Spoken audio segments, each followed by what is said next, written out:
Welcome to Doing the Dirty Work. The dirty work is calorie counting slash tracking. I call it the dirty work because not many people enjoy it, but it is what will get you your results. Honestly, believe me that this stuff is what will make the difference. So why do we need to track calories? To create a calorie deficit and burn body fat, your calorie expenditure must exceed your calorie intake. You must therefore have an accurate way of measuring your calorie intake. It's no good just guessing and having absolutely no clue as to how many calories you're consuming. Problems that occur if you don't track, you end up underestimating your calorie intake. You believe to be in a calorie deficit when you're not. This could end up with you actually being in a calorie surplus or not losing body fat. So in a calorie surplus, you are consuming more calories than you are burning, and therefore you should be putting on body fat. So what's the best way to track calories? The app MyFitnessPal, which is explained to you in the 28-day fat burn challenge introductory page, is the simplest and most accurate way of tracking your calories. So download it from the app or Google Play Store as soon as you possibly can. Setting up MyFitnessPal. Let me just play this video. It's pretty easy to set up MyFitnessPal, doesn't take too long.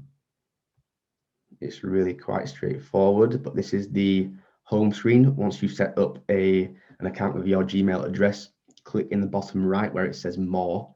The first thing you want to do is change your calorie allowance. So click on goals, and your calorie allowance, then calorie, carbs, protein, and fat goals. Your calorie allowance can be found in your 28-day fat burn challenge under week 1. So here we're going to go to week 1 and find it out. I have to tilt my head to see that, but it says 1,600 calories is the daily allowance, or the example of a daily allowance here. And again, it may change from week 1 to 2 to 3 to 4, so just be aware of that. But we go in here, delete 2,000, put in our new calorie allowance of 1,600. The next thing that you want to do is go back to that more page. And we're going to make sure that there are no other apps linked to MyFitnessPal. So we go to apps and devices and click on connected. That number should be 0. So there shouldn't be any other apps that you have on your phone connected to MyFitnessPal. Then scroll down and click on steps. And we do not want MyFitnessPal to track your steps. It is a very inaccurate way of calculating your calorie expenditure. We're not really bothered about looking into calorie expenditure in detail, so just leave it at that. It's pretty straightforward, pretty simple. That should be MyFitnessPal set up for you. And at the home page, there you go, you can see that my new calorie allowance is 1,600, and the exercise at the top there should always be 0.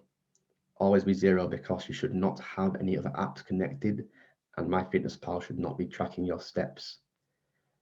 But there you go, your home screen now looks a little bit different. Explore the app and get used to different ways of logging food, which we'll talk about right now. So tracking food, there are 3 different ways of tracking food.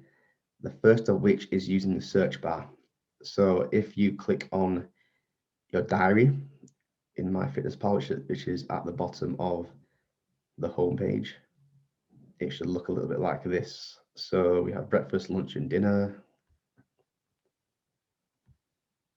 And if we let the video play, so the search bar, click on add food. You have the search bar at the top, type in whatever food it is, banana, for example, click search, and you'll see it'll come up. And there are different variations of probably each food you put in there. So finding the most accurate one is the best way to go. And there you go, I just showed you very quickly how to use the barcode scanner, which you can press at the top there. What you can also do is you can use Quick Add. If you know the exact number of calories in a particular food, ingredient, or meal, you can log these calories straight away without having to use the search bar or the barcode scanner. Click on the 3 dots next to add food. Quick Add should appear. Click Quick Add and then type in 60 calories, 80 calories, or however many calories you need. But there you go, quickly an overview of how to track your food. Get used to those 3 ways of tracking food, because they're the only ways you can track, and it will also make life a lot easier for you. You know, you may find that using the barcode scanner is easier for you, or the search bar or quick add. And once you build, you know, your confidence using MyFitnessPal, it'll become second nature to you. But it won't become second nature if you just avoid it. You've got to put some time into it and really just spend some time learning how to use this app. So what exactly to track and log? Your daily meals.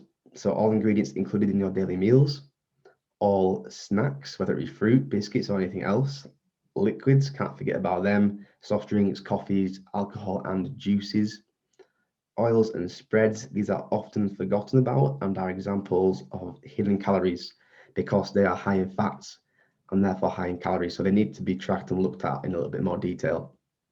But there are some exceptions to what you should track. So vegetables are, most of them are low in calories and aren't worth your time tracking. But let's say you have 3 or more portions of veg in a meal, you can add a blanket of 60 to 80 calories to your meal total, obviously depending on the size of the portions of veg. So use quick add, go and add 60 to 80 calories, depending on how much of a portion size you have, and just say that those 3 to 5 portions of veg are worth 60 to 80 calories. They're low in calories, not really worth your time to put in, you know, each ingredient of a salad. It just makes life a bit more difficult and it doesn't need to be done. Diluted juice, any form of water diluted juice does not need to be tracked. Again, low in calories. Herbs, spices, and garnishes, lemon juice, basil, pepper, as some examples there. Doesn't need to be tracked. Again, very insignificant when it comes to your calorie intake. So it would just be an absolute faff trying to put them into MyFitnessPal every time you put a little bit of salt or pepper on your meal. But please note, it is important to be accurate on these days that you do track. In the 28-day fat burn challenge, you'll be told a minimum number of days that you should track your calorie intake on MyFitnessPal. I believe for the first 2 weeks, it's 2 days. So track 2 days as a minimum on MyFitnessPal. You can do more if you wish. It's only going to help you. But on those days, be accurate. Don't forget about those oils or spreads or liquids. It's the accuracy that we talked about in the very first lesson that will really get you your progress and move you further towards your goal. Here's a quick example of what a day of tracking might look for you on MyFitnessPal. So this is my own example here. So if you play this video, you can see for breakfast, I had apple juice.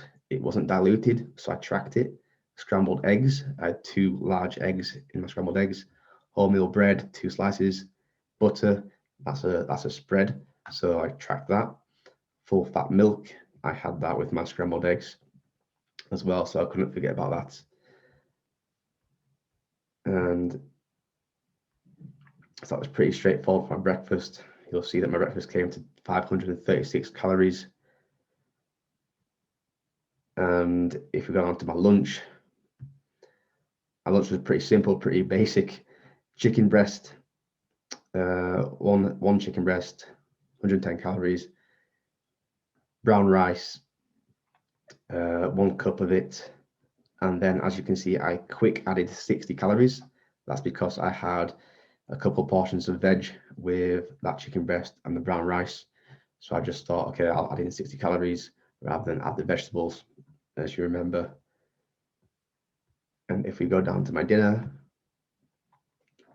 on this day, pretty sure, yeah, I had fish and chips. So I had a takeaway. It can be pretty tricky to determine exactly how many calories are in a takeaway meal or a fast food meal. So what I've done here is I've done my best to find the most similar version of it on MyFitnessPal. So battered fish here, 140 grams, which is 246 calories. Chunky chips from Tesco. Now this fish and chip shop probably didn't use chunky chips from Tesco, but again, I found the most accurate or similar version on MyFitnessPal through the search bar. And then I didn't forget my drink again, fizzy drink, Fanta, add that in there. And any snacks you have throughout the day, you've got to track them. One snack that a lot of people forget about is usually coffee.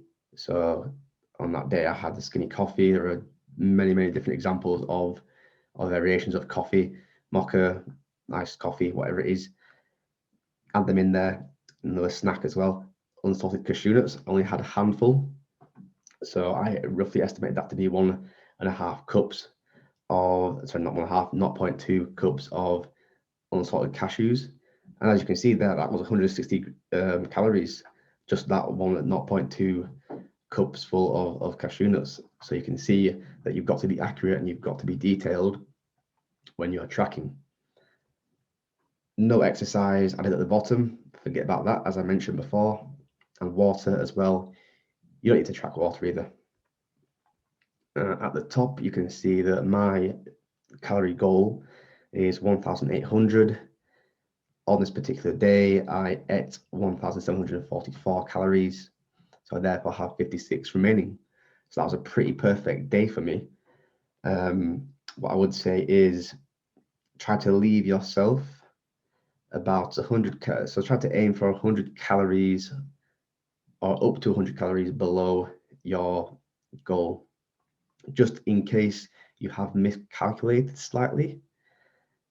Again, be as accurate as you can be, but you know, we make mistakes, so you may miscalculate by 50 to 100 calories. So give yourself that wiggle room for sort of mistake, or even, you know, an extra snack if you feel sort of peckish or want a little bit of food later on. And here are just a few FAQs. So how often do you need to track?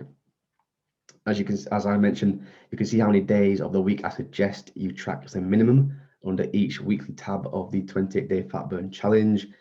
Pretty sure it's 2 in the first 2 weeks of the challenge, and it may increase to 3 days in the 3rd and 4th week. Do I need to weigh my foods? I definitely think it's a good habit to get into, weighing your foods. I would strongly suggest doing so. It's that accuracy that we mentioned and that detail that we need.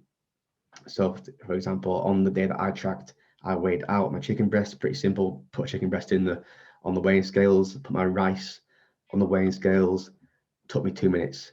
It wasn't much effort, but it's the accuracy that you definitely need. And all you can do is just keep your weighing scales out on the kitchen work surface or on the counter, and just leave it there. Don't want to be faffing about having to put it back in the cupboard, take it out again. Just leave it there, and you can literally just take 10 seconds to put your food on the weighing scales, weigh it, take it off. But I do strongly suggest that you do so. Do I need to measure liquids and oils? You don't need to measure oil, but be aware of it and be aware of how much you use, and still track it on MyFitnessPal. Again, liquids and oils are hidden calories, high in fat, and can therefore contribute a fair amount to your calorie intake.